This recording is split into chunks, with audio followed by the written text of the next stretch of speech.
Tarehe 15, siku 10 baada ya kutangazwa kifo cha shujaa katika vita vya ubaguzi wa rangi barani Afrika, shughuli ya kumpumzisha shujaa huyu imefanyika katika kijiji chake cha Kuno alikozaliwa, kijiji ambacho kimebaki na historia ya kuzaliwa na kulelewa. Mtu ambaye si tu umaarufu wake unaishia baada ya miaka 95 ya kuishi juu ya nchi ambayo wengi wameendelea kumtaja kama zawadi kutoka kwa Mungu. Tarehe hii huenda ndiyo inayohitimisha shughuli ya wiki nzima na siku 3 za kusherehekea maisha ya Nelson Mandela na kutoa heshima za mwisho. Tofauti na baadhi ya maeneo ya bara la Afrika, huzuni kuu hutanda pale mmoja wa wanajamii anapotoliwa, lakini Afrika ya Kusini hali ni tofauti. Matola Mushekha, mkuu wa masuala ya kimila na utamaduni wa ANC, chama tawala cha Afrika Kusini, anafafanua ni kwa nini Afrika Kusini inasherehekea kwa nyimbo kifo cha Mzee Madiba. Hapa Afrika Kusini hatuzingatii kifo kama mwisho, bali ndio mwanzo wa safari mpya ya dunia ya kiroho ama pepo, na safari hiyo sharti iambatane na sherehe kubwa sana yenye nyimbo na densi ili kuwajulisha wale waliomtangulia huko peponi kuwasili kwake kwa kishindo. Nomsa Ndlovu, mpiganaji wa jeshi la mkuki wa taifa, naye anafafanua kwa nini jeshi hilo linasikitika na kufurahi. Hiyo kwamba tunafurahi kwa sababu ametuacha. Tunasikia uchungu kwa baba wa taifa kutuondoka, kwa sababu amekuwa komanda wa kwanza wa Mkondo Wesizwe, na leo tunasikia uchungu, lakini bado tuko na yeye. Amekwenda kwa mwili, lakini bado tuna yeye kwa kiroho. Tunalia na furaha pamoja kwamba amefanya kazi nyingi ya kupigania uhuru wa Afrika Kusini. Tina baba Mkondo sismisele uku wabulala wana amabulu. Tina baba Mkondo sismisele uku wabulala wana amabulu. Si kana kwamba ni hulka ya wanadamu kunena mema mbele ya mwili wa marehemu ama katika shughuli za mazishi yake, bali upekee wa Mandela katika maisha yake na kwenye nchi ambayo alizaliwa na alipoishi hadi anatwaliwa ndio unafanya dunia yote kutamka maneno mengi na mazuri wakielezea uzuri wa maisha ya Nelson Mandela. Leo katika kipindi hiki tunakuletea kauli za watu mbalimbali kumhusu mshindi huyu wa tuzo ya amani ya Nobel mnamo mwaka 1993, baba wa Afrika, Tata Madiba. Rais Jakaya Kikwete wa Tanzania kwenye sherehe ya kumbukumbu ya uhuru wa Tanganyika, yani tarehe 9 Disemba, alitumia takriban dakika 15 kufafanua mambo kadhaa yaliyoonyesha uhusiano wa Tanganyika na Afrika Kusini.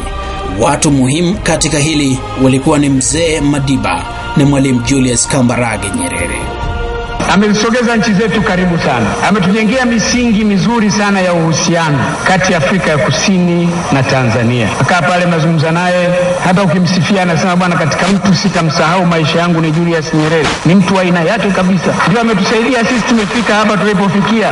Wakati wengine duniani hawaamini kwamba vita vya ukombozi vitatuletea ukombozi, yeye peke yake aliamini. Alitusaidia, alituwezesha. Anasema hili sitalisahau maisha yangu. Na wakati wote na wakumbusha wenzangu Afrika Kusini kwamba msisahau Tanzania, msisahau TANU, msisahau CCM. Ndio tufikisha hapa.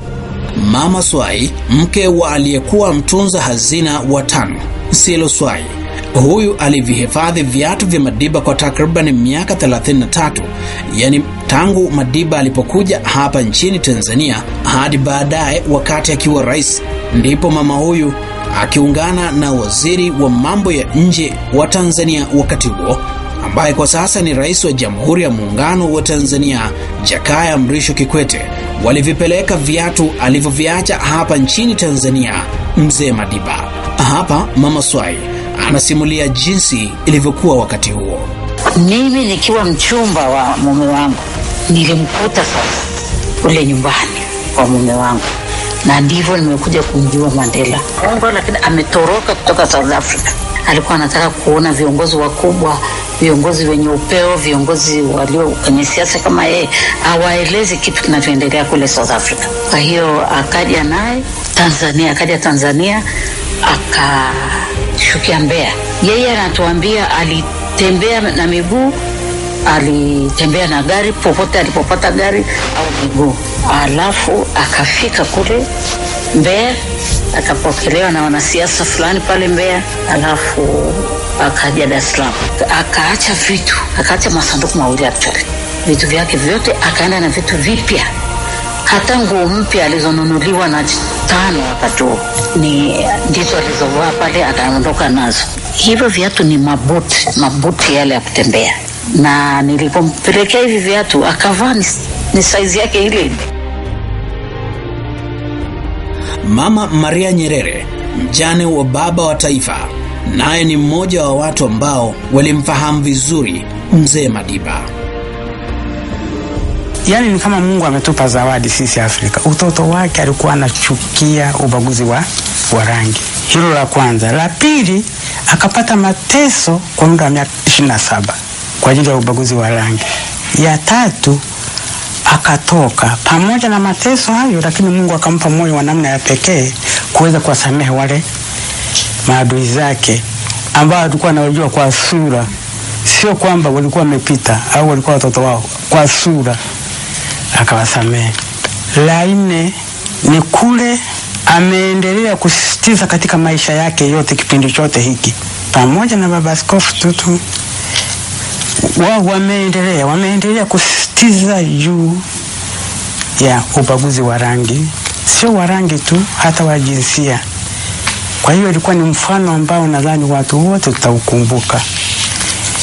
Hii ilikuwa kama ni mapenzi yake Mungu, akamtumia kama sehemu ya kutufundisha sisi wote. Kama ukiangalia ulimwengu wa siku hizi, ukiangalia matatizo ni ya namna hiyo. Matatizo ni ya namna hiyo, nchi kwa nchi. Alafu ndani ya nchi yenyewe unakuta watu wanabaguana. Kwa hiyo wote tutamkumbuka kwa njia hiyo. Mimi hilo ndilo jana usiku nilikuwa nikilifikiria, na hata kulipokucha nikasema sasa hii tumefundishwa wote. Kwa mfano, kwa mtu ambaye tuliwahi kumuona, tukakaa naye, tukacheka naye, tukara naye, na ametufundisha na ametuachia. Standing on a mountain in a foreign country, trying to send a message to his people back in the ghetto. He had a home one time. Uongozi na umahiri wa mzee Madiba haukuwa tu kwa Afrika Kusini, bali kwa bara zima la Afrika. Rais wa kwanza wa bunge la Afrika, Balozi Gertrude Mungela, hapa anafafanua machache. Sasa Nelson Mandela mimi namfahamu kwanza kama mwanahistoria. Alipokuwa bado yuko jela katika Robben Island, ambako alikaa miaka 27, nilimfahamu kama mpigania uhuru ambaye aliendelea na mikakati ya kuikomboa nchi yake hata alipokuwa amefungwa. Na mtu wa kwanza ambaye nilikutana naye moja kwa moja kutoka South Africa alikuwa ni mke wake Winnie Mandela. Mama huyu alipigana kufa na kupona, na alihakikisha ya kwamba kama ni mshumaa wa kuwasha kutetea Mandela afunguliwe na harakati ziendelee, alifanya kazi hiyo kwa bidii sana, na sisi wenzake alituhusisha, kina mama alituhusisha sana katika kuongeza sauti zetu katika utawala ule wa kibaguzi, waachie nchi ile na wamwachie Mandela. Mwingine aliyemfahamu vizuri Nelson Mandela ni Judge Joseph Warioba, aliyewahi kuwa waziri mkuu wa Tanzania. Nilipata bahati ya kufanya kazi kwa muda na Madiba. Mwaka 2000 alichukua nafasi ya mwalimu kwenye mazungumzo ya Burundi, na tulikuwa naye, na kwa kweli kipindi kile maana tulitegemea Mandela, kwa tumepata hadithi zake and so on. Tulifikiri labda ni mtu atakuja na uchungu pesa aliyokuwa amepata. Tulipokutana naye alitushangaza. Alikuwa anathamini sana utu. Katika kazi zake zote alikuwa anathamini watu sana, na pia hakuwa na makuu. Baada ya kutoka jela, miezi miwili tu baada ya kutoka jela, alitembelea Tanzania. Wakati ule mimi nilikuwa waziri mkuu na rais alikuwa amekwenda safari. Kwa hiyo mimi ndio nilikuwa na mhudumia. Na kwa Tanzania alikuwa wakati wote anasema kama isingekuwa Tanzania tusingekuwa hapa tulipo. Kwa hiyo kwa Tanzania alikuwa na na Tanzania ilikuwa inamheshimu. Love you Mandela, Mandela, Mandela. Love you Mandela, Mandela, Mandela. Love you Mandela, Mandela, Mandela. Love you Mandela, Mandela, Mandela, Mandela. There is no one like you. Bunge la Tanzania nalo lilipitisha azimio la kuungana na ulimwengu mzima kuomboleza kifo cha Nelson Mandela. Mwenyekiti wa kamati ya bunge mambo ya nje Edward Lowassa alisoma azimio hilo. Kwa kuwa jana tarehe 6 Desemba 2013 bunge letu, taifa na dunia nzima imepokea kwa masikitiko makubwa taarifa ya kifo cha muasisi mpinga ubaguzi wa rangi na rais wa kwanza mweusi wa Afrika Kusini, Mzee Nelson Madiba Mandela. Kutokana na msiba huo, Rais wa Jamhuri ya Muungano wa Tanzania Mheshimiwa Dr. Jakaya Mrisho Kikwete ametangaza siku 3 za maombolezo kuanzia jana tarehe 6 hadi 8 Desemba 2013. Na kwa kuwa historia inajidhihirisha kwamba Tanzania ni rafiki wa kweli wa Afrika Kusini, ambapo sisi tunatambua ushiriki wetu katika mapambano dhidi ya ubaguzi wa rangi na kupigania uhuru wa bara zima la Afrika. Na kwa kuwa Mzee Mandela aliyatoa maisha yake kupigania uhuru wa Afrika na kupinga ubaguzi wa rangi uliokuwa ukiendeshwa na utawala wa wazungu wachache nchini Afrika Kusini, hali iliyomfanya kufungwa kifungo cha maisha katika gereza la kisiwa cha Robben tangu mwaka 1964. Na kwa kuwa kwa mara ya kwanza baada ya kuachiwa huru mwaka 1990 alitembelea Tanzania kama hatua ya kuwashukuru wa Tanzania na kutambua mchango wao katika harakati za kupinga ubaguzi wa rangi. Na kwa kuwa tarehe 10 Mei 1994 akiwa mwenyekiti wa chama cha African National Congress alitangazwa kuwa rais wa kwanza mweusi wa Afrika Kusini baada ya kushinda uchaguzi wa kwanza wa uhuru na wa kidemokrasia. Na kwa kuwa Nelson Mandela wakati wa uongozi wake kama rais wa kwanza mzaliwa wa Afrika Kusini alionyesha ukomavu mkubwa wa uongozi kwa kusamehe na kuwaunganisha wananchi wa Afrika Kusini weusi na weupe bila kujali tofauti zao rangi. Narudia, kwa kuwasamehe na kuwaunganisha wananchi wa Afrika Kusini weusi na weupe bila kujali tofauti zao za rangi. Na kwa kuwa tarehe 14 Juni 1999 kwa hiari yake mwenyewe aliamua kusafu nafasi ya rais kama alivyofanya mwasisi wa taifa letu hayati Mwalimu Julius Kambarage Nyerere. Hatua hii ilimjengea heshima Mzee Mandela kuwa miongoni mwa viongozi wachache katika bara la Afrika ambao huamini katika kurithisha madaraka kwa njia ya kidemokrasia. Hivyo basi, Bunge la Jamhuri ya Muungano wa Tanzania linaazimia kwa kauli moja kuungana na familia yake, wananchi wa Afrika Kusini na dunia nzima katika kuomboleza msiba wa hayati Nelson Madiba Mandela.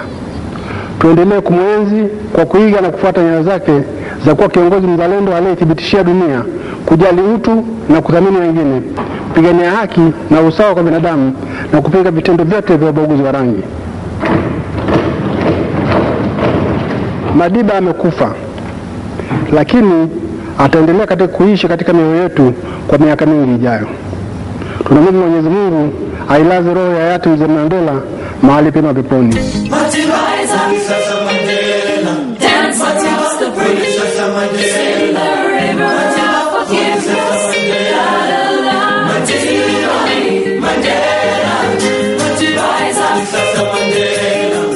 across the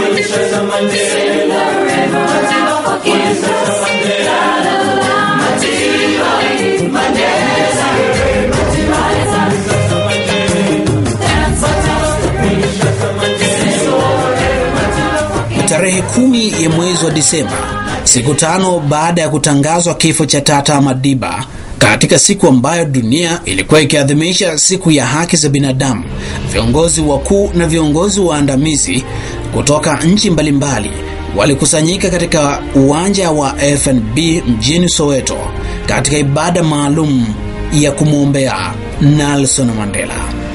Viongozi kadhaa walipata nafasi ya kuhutubia maelfu ya watu waliojitokeza katika uwanja huo. Rais Obama wa Marekani alikuwa ni mmoja wao. Madiba alisisitiza kutoshirikisha wasiwasi wake. Alisema, mimi sio mtakatifu, labda mseme nilikuwa mtakatifu wa kabila langu. Pamoja alikuwa na majukumu yote ya kulea, hakujificha kwa watu wake.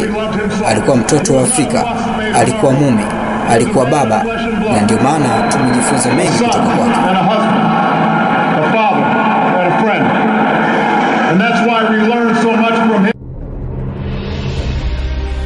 Baadaye mwenyeji wa shughuli hiyo, Rais wa Afrika Kusini Jacob Zuma, naye alipata nafasi ya kusema neno. He told us that the promises of democracy would not be met overnight, and that the fears of the few. Alituambia wazi kwamba ndoto za demokrasia haziwezi kupatikana kwa usiku mmoja. Wote tulikubaliana naye. Kama Madiba ambavyo hakusita kuelezea mawazo yake alipoona kuna umuhimu wa kufanya hivyo, bila kujali ulimwengu utakavyopokea. Viongozi wengi, baadhi yao wapo hapa, wameshuhudia busara zake. Kwa kuona umuhimu wa michezo, Rais mstaafu Mandela alisaidia kufanikisha mashindano ya rugby mwaka 1990.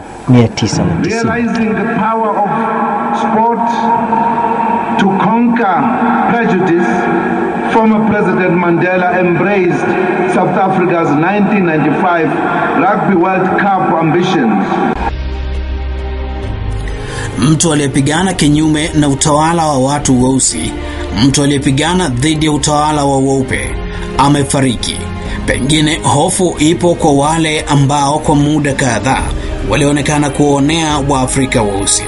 Mrithi wa kiti cha urais kutoka kwa Tata Madiba, Rais mstaafu Thabo Mbeki wa Afrika Kusini, anatoa hakikisho kwa Waafrika Kusini. There are some people in the country who feel like that. Baadhi ya watu wanafikiri kuwa kuondoka kwa Mandela kutakuwepo kwa vitendo vya kiukwaji wa sheria.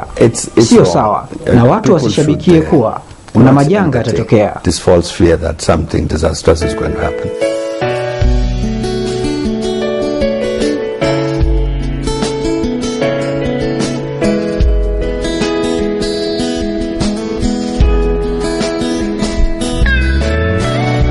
Talipunga, tela kufa, Madiba, Ngolo Msila, vela bambensele, yemu.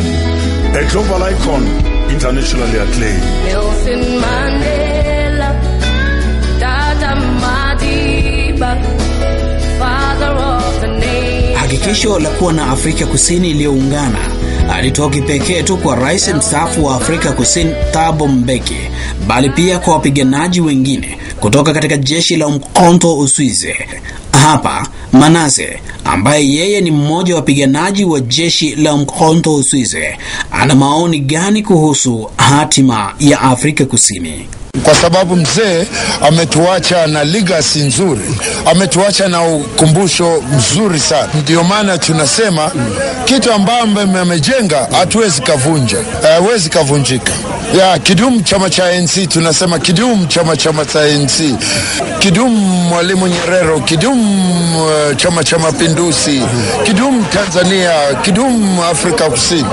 Mungu ubariki Afrika na Afrika Kusini. Mkhonto wesizwe Tina baba Mkhonto sisimisele ukuwabulala wona amabhulu Tina baba Mkhonto sisimisele wona amabulu Leo shujaa huyu amelazwa katika nyumba yake ya milele. Familia ya mzee Madiba hawajaruhusu mazishi haya kurekodiwa. Vyombo vya habari vimepewa ilani ya kukaa angalau umbali wa mita 100 hadi 150 wakati mwili ukishushwa kaburini. Viongozi wa mataifa mbalimbali kutoka zaidi ya nchi 40 pamoja na maelfu ya wana wa Afrika Kusini na Afrika nzima wameungana kumpumzisha shujaa wa bara la Afrika. Rais Jakaya Kikwete wa Tanzania alipata nafasi ya kuhutubia maelfu ya watu waliofika kijijini Kunu kumsindikiza Nelson Rolihlahla Mandela katika safari yake ya mwisho. Rais Kikwete amewataka wa Afrika Kusini kubaki wakiwa wameungana kama heshima kwa Madiba. And you, my brothers and sisters of South Africa, Madiba has lived his life well. You should live his legacy. He has left behind a vibrant democracy. He left behind a new nation where black Madiba ameishi maisha yake vizuri. Mnatakiwa kumwenzi. Ameacha demokrasia imara, ameacha taifa jipya ambalo weupe na weusi wanaishi pamoja. A nation where blacks can also prosper, unlike the past when they were condemned. Taifa ambalo hakuna mtu anayenyimwa haki yake kwa sababu ya rangi ya ngozi yake. Taifa ambalo weusi wanaweza kufanikiwa kinyume na zamani walivyofanywa kama raia wa daraja la 3 kwenye nchi yao wenyewe. All the ills of the former apartheid system will be corrected in these 19 years. Tunajua kuwa sio yote aliyopigania yametimia. Ni vigumu pia kudhani makovu yote ya ubaguzi wa rangi yangeweza kusahihishwa ndani ya miaka 19. Pamoja na hayo, mengi yamefanywa. And always strive for greater excellence. Serikali ya ANC wanafanya kila wakati, pambaneni kwa ajili ya uzuri, lakini mmeungana. Ni kwa njia hii mtaweza kumwenzi, na hata kama angekuwa hai angefurahi. Na hii ndio njia pekee ya kumwenzi. Pumzika kwa amani, Tata Mandela. To live his legacy. We'll always hold you in our prayers. You are not alone. Hambakale Tata Mandela.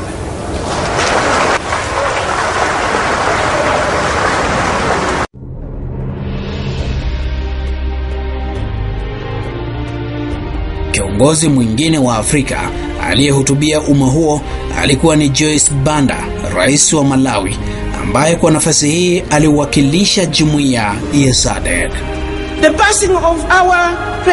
Kifo cha Rais Nelson Mandela sio tu kimewagusa wananchi wa Afrika Kusini, bali hata jumuiya ya maendeleo ya kusini mwa Afrika SADC na dunia kwa ujumla. Pamoja na kwamba tunafurahia maisha aliyoishi Mandela, tunahitaji pia kukomesha yale yote Tata Madiba aliyoyapinga wakati wa uhai wake. Mengi yamekwisha zungumzwa kuhusu Tata Madiba na wale wote walioguswa na maisha yake, na kwa niaba ya SADC nataka kuzungumza machache kwamba SADC itamkumbuka kwa hekima, busara zake, utu na namna alivyokuwa na uongozi wa kuwatumikia watu. Mzee Madiba aliamini katika usawa na hakupenda kuona utengano miongoni mwa nchi, lakini pia hakupigania uhuru wa watu wa Afrika Kusini pekee, bali hata wa Afrika wote. Mzee Madiba alitufundisha kuwa pamoja na kukabiliwa na changamoto zilizojia uwezo, kwa kuthubutu na kujiwekea malengo, tunaweza kushinda maovu ndani ya jamii zetu. That even when the challenges of life seem insurmountable, with courage and determination, we can overcome the evils of our societies.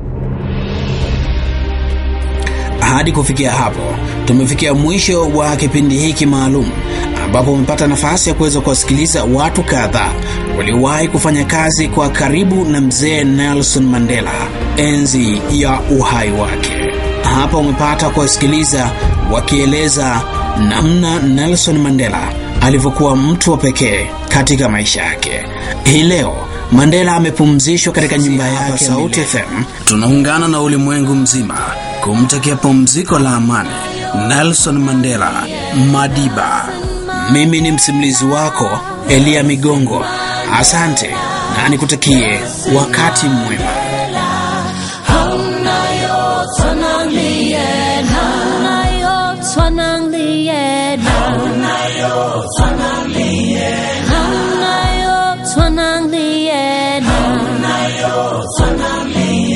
Nelson Mandela, Nelson Mandela, Nelson Mandela, ageko fananaye. Nelson Mandela, Nelson Mandela, Nelson Mandela, ageko fananaye. Ageko fananaye. Ageko fananaye. Ageko fananaye. Ageko fananaye. Nelson Mandela, Nelson Mandela, Nelson Mandela, there is no one like you.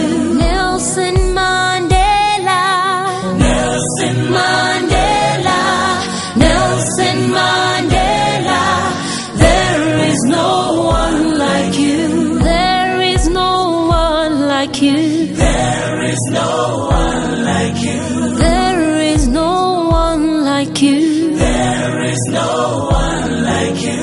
Nelson Mandela, Nelson Mandela, Nelson Mandela, da es niemand zoals jij. Nelson Mandela, Nelson Mandela, Nelson Mandela, da es niemand zoals jij. Da es niemand zoals jij. Da es niemand zoals jij. Da es niemand zoals jij. Da es niemand zoals jij.